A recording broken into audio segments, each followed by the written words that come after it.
Remember All in the Family? Archie Bunker in his recliner, arguing with Meathead. Edith's voice singing, "Those Were the Days," at that piano. The show that made America uncomfortable at dinner tables across the country. This wasn't just another sitcom. This was the show that changed what television could say, what it could show, what it could challenge. Fast, sharp, fearless, and somehow more real than anything else on TV. But here's the thing. The show almost never existed. Rejected twice by ABC. Recast 3 times. Nearly starred Mickey Rooney. The most famous scene was never written. The most iconic prop cost a few dollars. The star demanded a plane ticket home because he was certain it would fail. And the opening line almost cut 20 minutes before the premiere. Today, we're counting down 20 weird facts you never knew about All in the Family. Stick around for number 1. After Carroll O'Connor's death, Norman Lear discovered a reconciliation letter sitting alone on an otherwise empty desk. If you're new here, this is where we dig into the stories behind the movies you love, the ones the studios don't put on the poster. If you're into behind-the-scenes chaos, happy accidents, and Hollywood weirdness, hit that subscribe button and give this video a like. It helps more than you think. Number 20. Archie Bunker's chair. The most iconic piece of furniture in television history. That worn, beaten-up recliner where he sat and argued with the world. You've seen it 1,000 times. But here's what you didn't know. The set designers purchased it at Goodwill for a few dollars. Not a carefully designed prop, not a custom piece. Literally, thrift store furniture. The entire living room was sourced the same way, deliberately chosen from secondhand shops to create a worn, working-class aesthetic that felt authentically lived in. Norman Lear originally wanted the entire show filmed in black and white to emphasize this drabness, this ordinariness. CBS refused. They weren't going to air a black and white sitcom in 1971. Color was the standard, and the network wasn't budging. Here's where it gets interesting. When the original chairs were donated to the Smithsonian in 1978, it cost the producers thousands of dollars to create replicas for the show. A 100-fold increase over what the originals cost. Think about that. The chairs that defined American television now sit in the National Museum of American History as cultural artifacts, right alongside the ruby slippers and the Star-Spangled Banner. Every rewatch, you're looking at furniture that cost less than lunch. The piece that anchored every single scene, every argument, every moment of vulnerability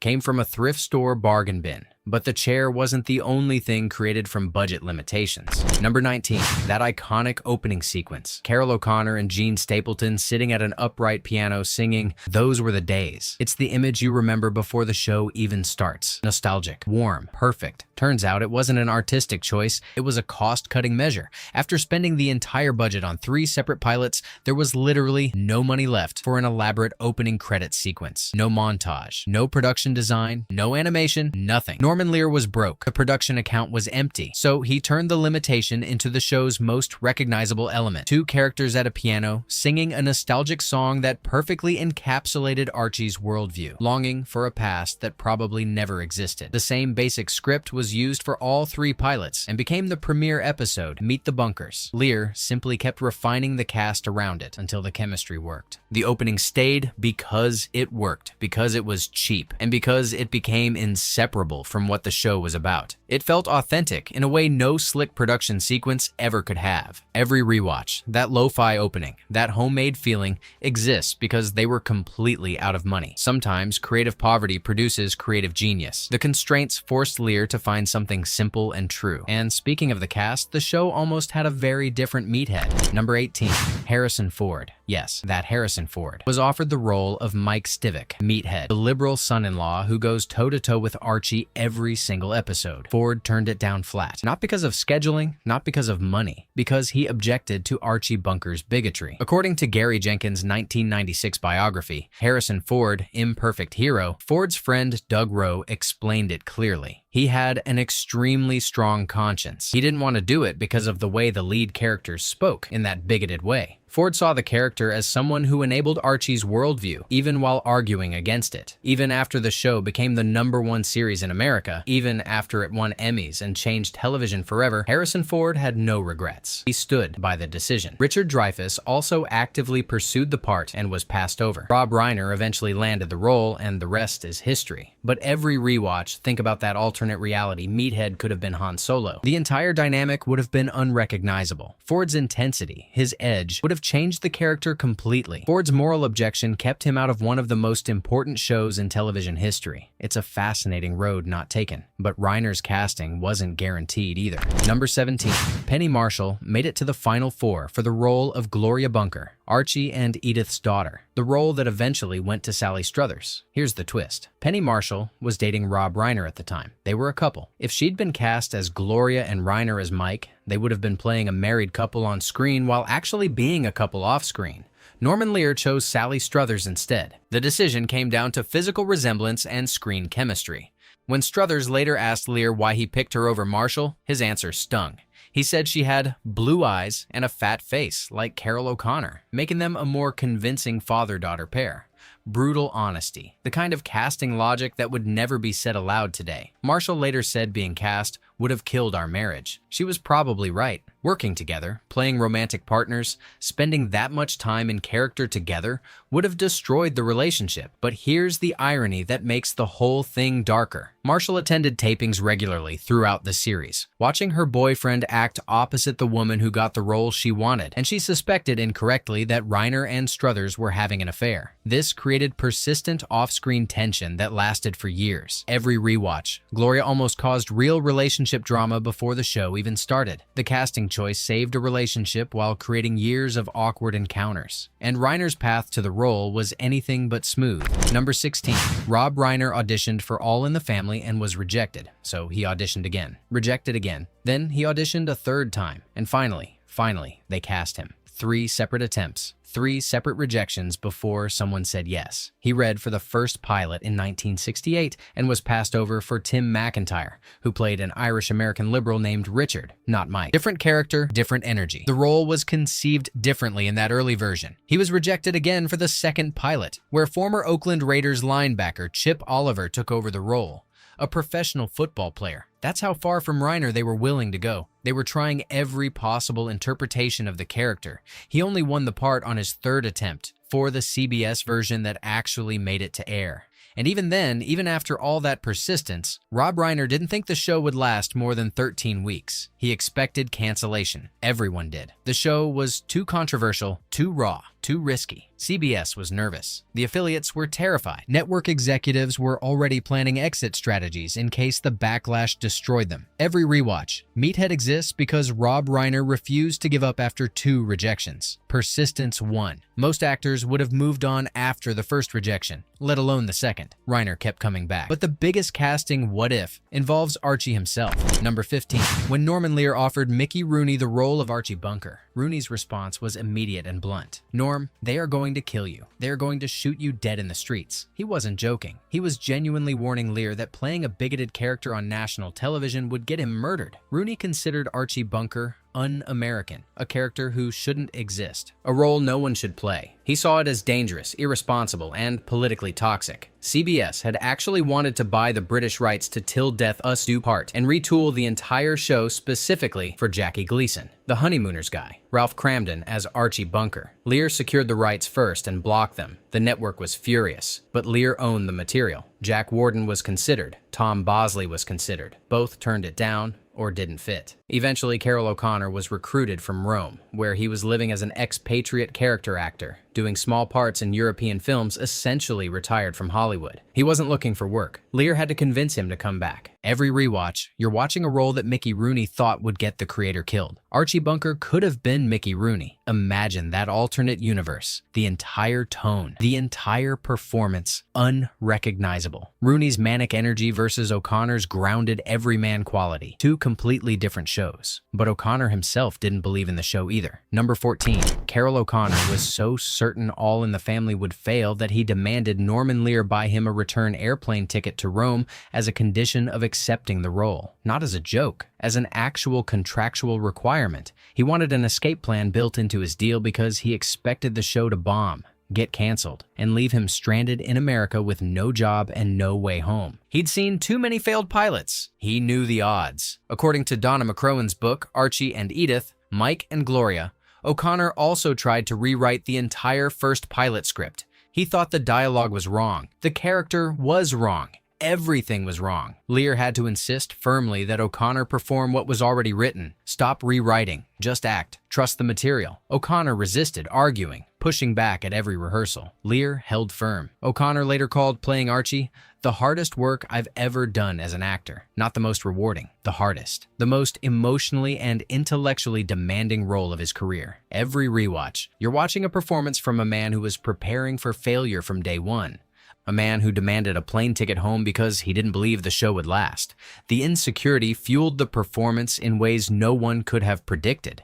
And the show's origins were almost lost to history entirely. Number 13. The first pilot, titled Justice for All, was taped on September 3, 1968 in New York. It featured the family with the last name Justice instead of Bunker, Archie wearing a toupee, the son-in-law as an Irish-American liberal named Richard instead of Mike. A completely different version of the show, you know. ABC rejected it. The network didn't see the potential, didn't understand what Lear was trying to do, and walked away. Then the pilot disappeared. For nearly 2 decades, no one could find it. The Museum of Broadcasting ran full-page newspaper ads in 1987, desperately searching for a copy, offering money, appealing to collectors, begging anyone who might have recorded it. Nothing turned up. UCLA's Film and Television Archive eventually located one, a single surviving copy tucked away in someone's collection.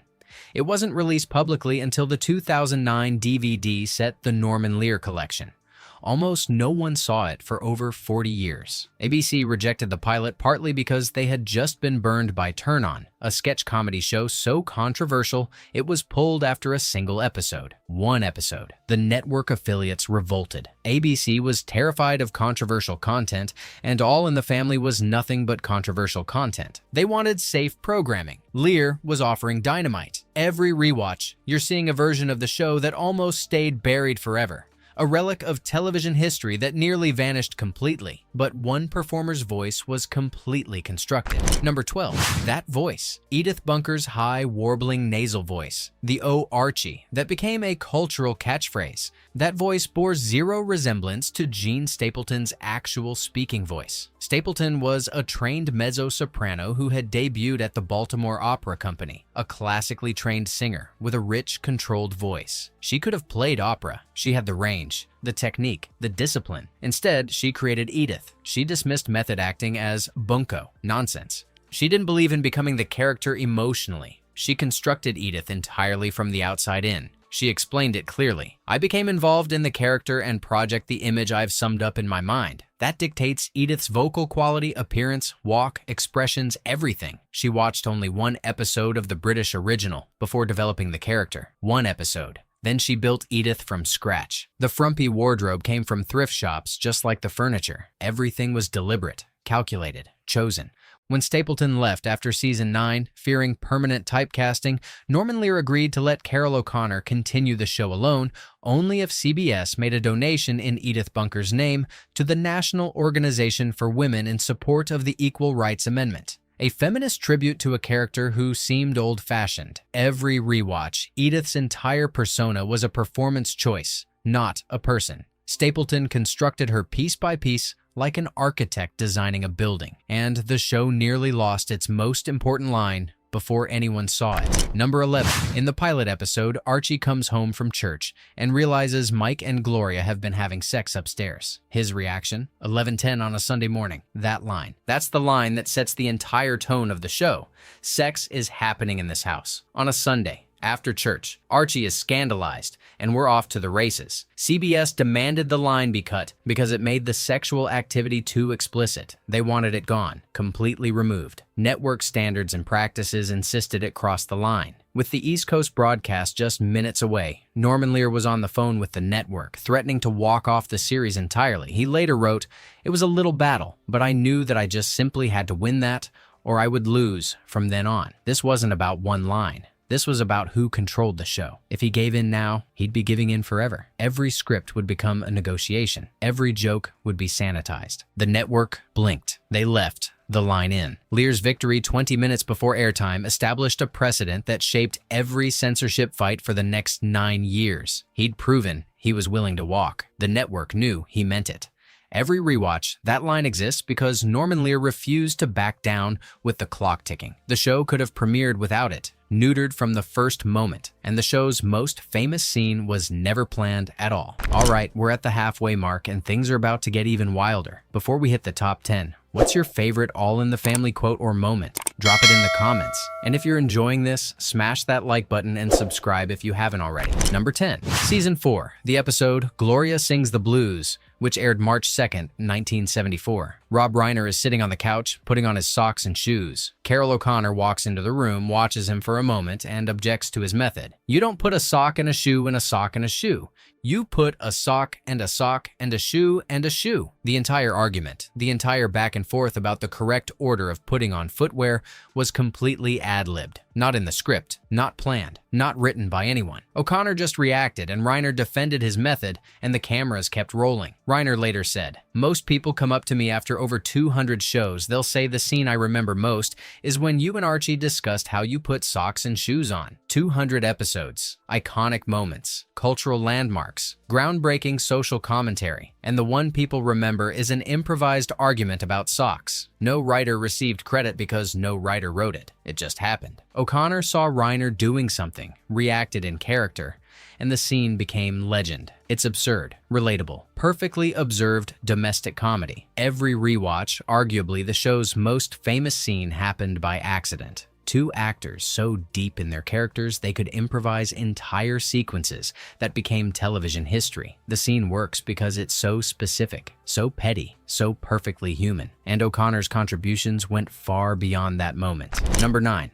Archie Bunker's malapropisms. The way he mangles language, turns phrases inside out, creates accidentally brilliant nonsense. Norman Lear acknowledged publicly that without Carroll O'Connor's contributions, jails wouldn't be a detergent to crime. New York would not be a smelting pot. Living wouldn't be a question of either feast or salmon, and there would not be a medical specialty known as groinecology. Those weren't written, those were O'Connor. He invented them week after week during rehearsals and tapings. He'd find the wrong word that sounded almost right, the mistake that revealed character. O'Connor contributed to the writing constantly, but was never credited as a writer. This became a source of deep, lasting resentment toward Norman Lear. The tension never fully went away. It simmered beneath every interaction, every creative decision. Sally Struthers claimed, after Lear's death, that O'Connor also originated the concept for The Jeffersons, the spin-off about George and Louise Jefferson moving to a deluxe apartment in the sky. Lear, according to Struthers, put it into production without crediting O'Connor. If true, that's a betrayal that would explain a lot of the bitterness. It's the kind of wound that never heals. Every rewatch, Archie's signature verbal mistakes, the linguistic chaos that defines him, came from the actor, not the writers. Carroll O'Connor was writing the show without getting writing credit. He was creating the character's voice while being denied the recognition, and the cast's chemistry produced extraordinary moments under pressure. Number 8, Season 8, A Normal Taping Day. The cast performs the episode for the 5:30 audience, and it's a disaster. The jokes don't land, the timing is off, the energy is dead. It's bad enough that they can't use any of it. So the four leads, Carroll O'Connor, Gene Stapleton, Rob Reiner, and Sally Struthers, huddled together backstage and started improvising new dialogue, just making it up. The writers frantically scribbled down everything they said, transcribing it in real time. Pages were being typed and copied while the actors workshopped the material. Then the cast learned the new material and performed it for the 8 o'clock audience. A completely different first act, written and rehearsed in the span of a few hours. Rob Reiner described the moment years later. "I'll never ever forget it because it only works after 8 years and a tight-knit cast. You can't do that in Season 1. You can't do that with strangers. You can only pull that off when 4 people know each other so well, know their characters so deeply, that they can essentially write and perform live television in real time. It's the kind of creative fluency that only comes from years of collaboration. Every rewatch, the show's chemistry was so strong they could rewrite entire episodes on the fly. They trusted each other completely. The material worked because they understood the characters better than anyone else could, and one cultural moment produced the longest audience reaction in TV history. Number 7, the famous kiss in Sammy's Visit. Sammy Davis Jr. leans over and kisses Archie Bunker on the cheek. The photograph is snapped. Archie is frozen in shock, and the audience loses their minds. The laughter and applause lasted approximately 38 seconds, sustained, unbroken. One of the longest audience reactions in television history. The sound just kept going, wave after wave, until the editors had no choice but to cut it down drastically because Carroll O'Connor still had a closing line to deliver. The audience wouldn't stop. They couldn't. That line, well, what the hell? He said it was in his contract. Most people have never heard it. It's usually cut in syndication. There remains a dispute over who originated the kiss. Writer Bill Dana claimed credit. Director John Rich claimed credit. Carroll O'Connor claimed credit. 3 people, all insisting it was their idea. The truth is probably lost. What matters is the episode itself, which Sammy Davis Jr. insisted on doing. After expressing his admiration for the show on The Tonight Show, he wanted to be part of it. The episode is ranked number 13 on TV Guide's 100 Greatest Episodes of All Time. Every rewatch, that kiss stopped the show cold. 38 seconds. The audience wouldn't let it continue. The cultural impact was immediate and overwhelming. But O'Connor's most emotional moment happened off camera. Number 6. The script called for Archie to be trapped in an elevator with a Hispanic woman in labor. That's the setup. That's the episode. Carroll O'Connor read it and refused. Completely refused. He insisted the episode couldn't work, that it was a bad idea, that it would fail. Norman Lear described O'Connor as agitated as any of us had ever seen him.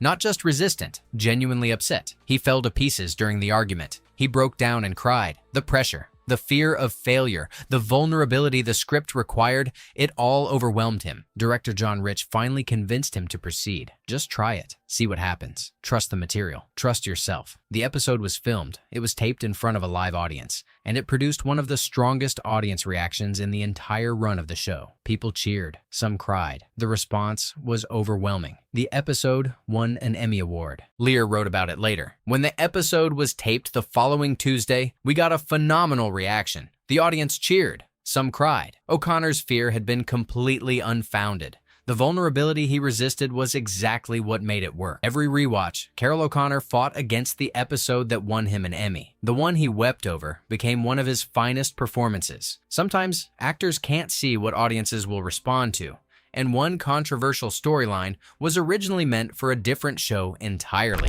Number 5. Edith's 50th birthday. One of the most powerful episodes in sitcom history. Edith is home alone when an intruder breaks in and attempts to rape her. According to the book Archie and Edith, Mike and Gloria, that sexual assault plot was initially conceived with Anne Romano, the lead character from One Day at a Time, as the victim. It was developed for a completely different show, then adapted for Edith. The writers realized the story would hit harder with Edith, with a character the audience had known for years. Norman Lear spent over a year developing the episode. He consulted extensively with Gail Abarbanel, founder of the Rape Treatment Center at Santa Monica Hospital, and asked her directly, if you could talk to 40 million people about rape, what would you want to say? The writers made a deliberate and radical creative choice. Edith saves herself. She shoves a burning birthday cake into her attacker's face. She's not rescued by Archie. She's not rescued by Mike. She fights back and escapes on her own. The message was clear. Women can resist. Women can survive. Actor David Dukes, who played the rapist, received persistent death threats from viewers for years afterward.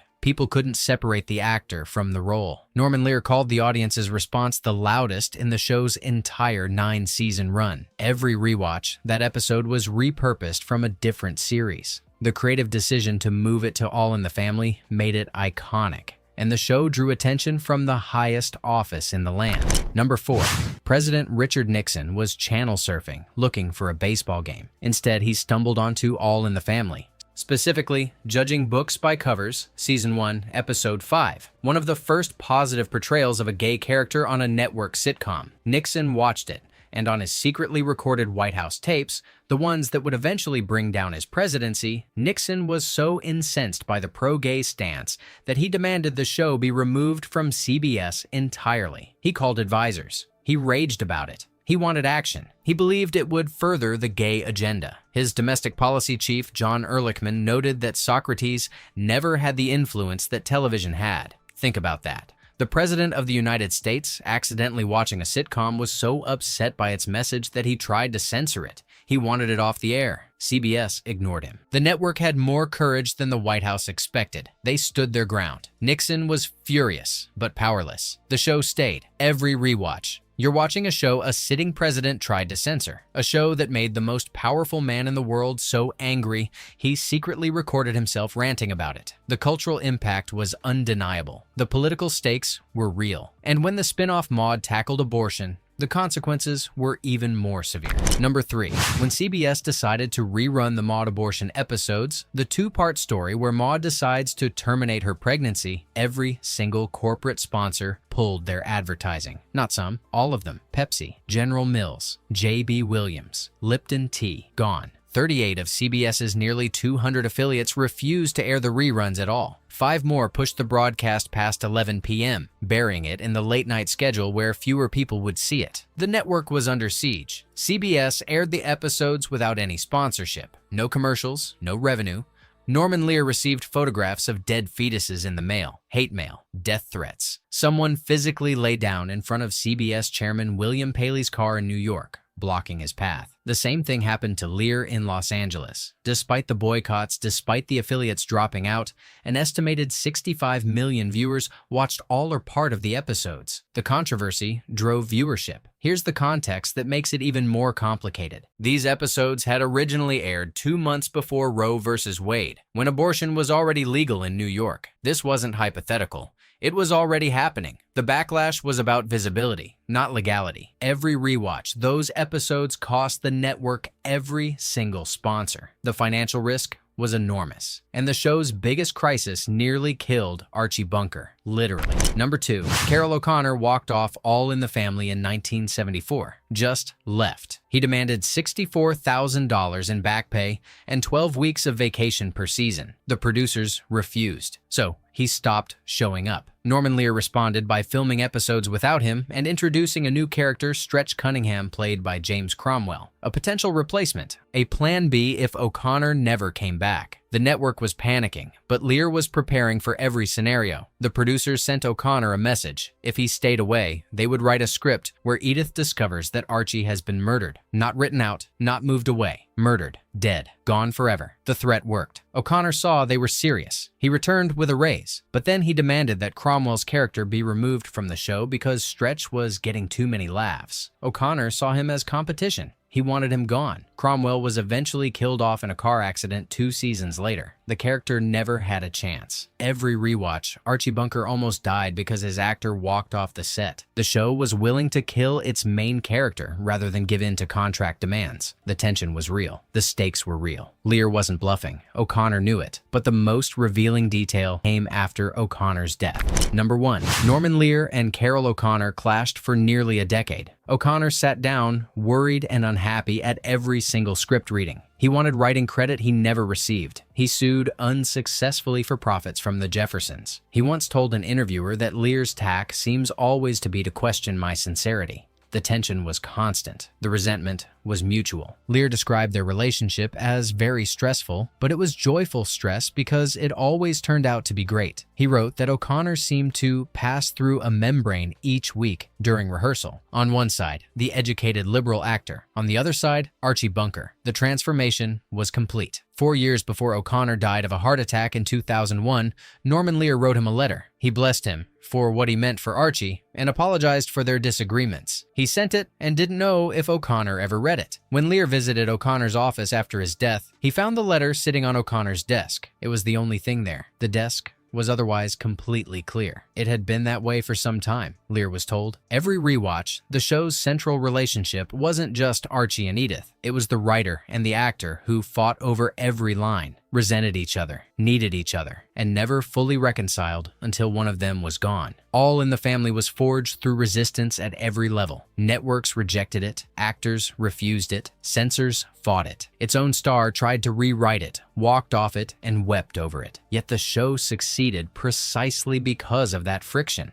The casting rejections led Lear to the irreplaceable quartet. The budget constraints produced the piano opening and the Goodwill chair now in the Smithsonian. The censorship battles expanded what American television could say. And the creative tension between Lear and O'Connor produced a character so layered that a president tried to censor him. If this video surprised you, drop your favorite fact in the comments. Like, subscribe, and share this with someone who loves this movie as much as you do. And as always, those were the days. We'll see you next time.